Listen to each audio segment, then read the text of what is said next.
This is an 11 the Mage and Lucas the Sharpshooter $350 budget mid-power commander deck tech. The budget does not count 11 or Lucas since they aren't available, and prices may change as people start building these decks. 11 the Mage is 1 blue, black, red for a 3/5 legendary creature human wizard. It reads, your maximum hand size is 11. Whenever 11 the Mage attacks, you draw a card and lose 1 life. Then, if you have 11 or more cards in hand, you may cast an instant or sorcery card in your hand without paying its mana cost. It also has Friends Forever, which reads, you can have 2 commanders as long as they both have Friends Forever. This is the same as the partner mechanic, but you can't have a Friends Forever card and a partner card together as a commander. 11's friend, Lucas the Sharpshooter, is blue-red for a legendary creature human 1/3. Tap, sacrifice an artifact. Lucas the Sharpshooter deals 1 damage to any target creature. Goad that creature. Until your next turn, that creature attacks each combat if able, and attacks a player other than you if able. This is really an 11 deck. It's what it's built around. But Lucas is also here and free to include within the color. And we might be able to get a small amount of value from him. The plan of this deck is to get 11 cards in hand, then start cheating out big spells by attacking with 11. But getting to 11 cards in hand is hard. That's why I have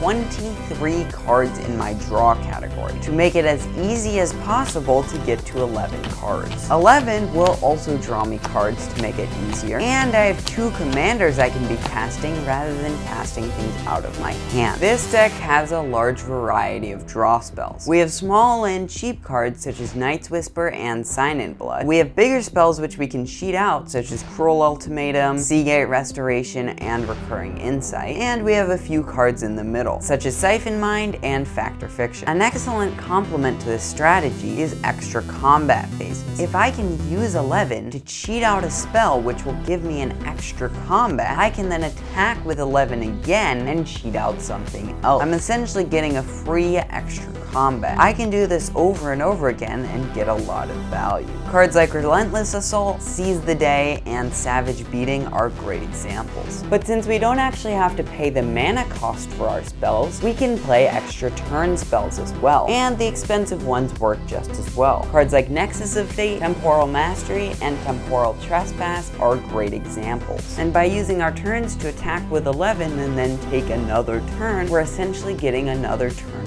for free. We can even use cards such as Time Stretch and Expropriate to take multiple extra turns. Taking extra turns is extremely powerful, and taking another turn gives you an opportunity to take a turn after that. You can keep chaining this on for a while, and it gets powerful very quickly. Cards such as Nexus of Fate and Beacon of Tomorrows, which give you an extra turn and then shuffle your library, are incredibly powerful, because if you make it so you have no cards in your library, you can cast these cards, take an extra turn, draw that card again. This way you can take infinite extra turns.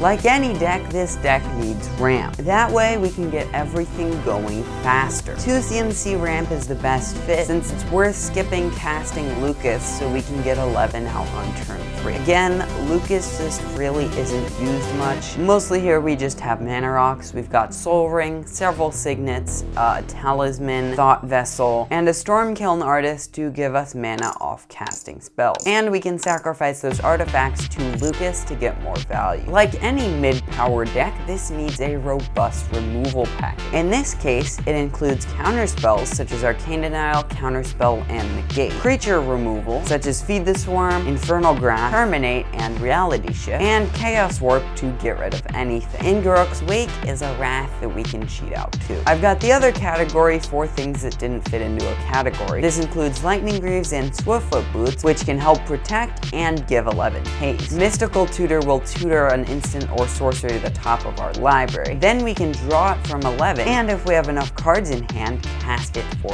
free. And Triskaidekaphile, which may win us the game for all the card draw we have. The land base is pretty much what you'd expect. I've got Command Tower, the Pathway Cycle, Crumbling Necropolis, Reliquary Tower, Evolving Wilds, and Terramorphic Expanse. That and a few other dual lands. I've got 19 basic lands with a heavy lean towards blue, since the deck has a heavy lean towards blue. glue. The things we cheat out can be extremely helpful to winning us the game. We have several extra turn cards, which are an excellent way of getting ahead and can be chained together. Plus, if you take an extra turn, you get another opportunity to attack with 11 and cast something else for free. We have several cards which draw us cards and let us draw something valuable. Latent Thievery will let us steal something from each opponent, and Expropriate will let each player choose whether they want to give me the opportunity to steal one of their permanents, or whether I take an extra turn. Psychosis Crawler is another excellent way to get value off of our draw, by dealing damage to all of our opponents. It can easily get us the win, or at a minimum, deal some damage. If you do build a list, post a link to it in the comments, as I'm sure that I and other people watching the video would love to see. Like the video if you liked it or learned something new. And watch this video next if you can't decide which magic deck to build.